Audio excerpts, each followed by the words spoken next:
The cloud lifted from the ground. Thousands of fresh greers stood blinking in the sunlight for a split second, then sprang into attack. 7 green-scaled beasts leaped forward, with them snapping their terrible, grinning jaws. Aidan stared, transfixed, clutching the hard stone of the wall. The sight below was so terrible that the images seemed to burn his eyes, but he could not turn away. He could not move at all. "It is far better that we tried than we did not," Padge's voice was said quietly beside him. "We made our choice, and there's not one person who regrets it, Aidan, except you, perhaps." Stiffly, Aidan turned his head. The old Ralad was nodding, his face sad, but peaceful. "You take too much upon yourself, my friend," he said gently. "This was not your quest alone, but the quest of all of us together. Were we to allow ourselves and our children to be enslaved? Were we to abandon this land of ours?" He gestured to the boiling cloud, the slavering greers, the screeching Akbaba. Aidan pushed himself away from the wall. He looked down at the belt. The emerald was grey as ash. The ruby was pale as pink, and the diamond, the lapis lazuli, the topaz, and the opal flashed in the sunlight, dazzled him. Blindly, he put his hand on Padge's shoulder. He turned to face the motionless archers. "Azur," he roared, "rouse yourself. This is not over yet." Azur started, as if waking from a dream. She ran her hand through her hair, snatching up a flaming torch, and barked an order.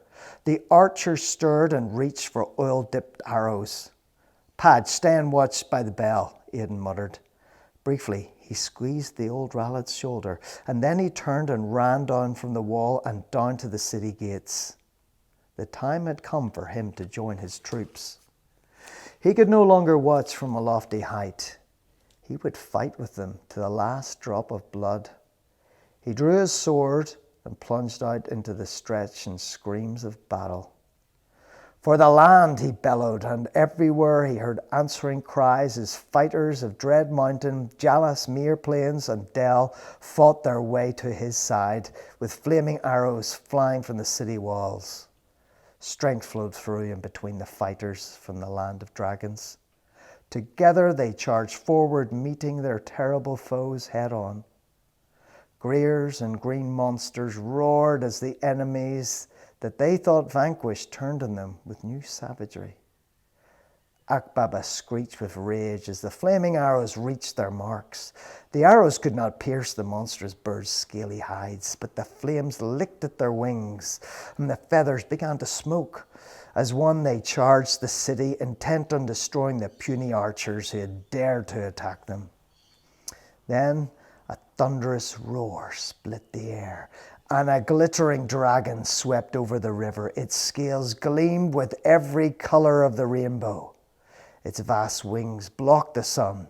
The gnomes on the walls and the fighters on the ground all yelled in terror, but the dragon had no interest in the city or the plain just now. Belching fire, it challenged the Akbaba, the invaders of the skies. Instantly, the Akbaba wheeled and flung themselves at the dragon, attacking it on all sides like a pack of ravenous wolves. Aidan heard the Jalas curse in awe. He knew that they were remembering the words from the tale of the opal, the dreamer. She saw the grey men were not men swarming across the distant mountains from the shadows beyond. She saw a pack of foul-winged beasts attack a rainbow dragon above the broad river. And surely the next words of the tale were also echoing in his minds as they were echoing in his. She saw a city lying in ruins and in a great evil dwelling within its walls. So we are nearly at the end, Aidan thought. But he did not falter, for none of the fighters around him were faltering. Grail of the Jalas was on one side of him, battling a roaring beast. Zyla and Carol of the Mere were on his other side, fighting 3 Greers between them. Beyond them were the Samuel of Dell and Phi of the Plains, standing shoulder to shoulder with the young Dell guard Walter.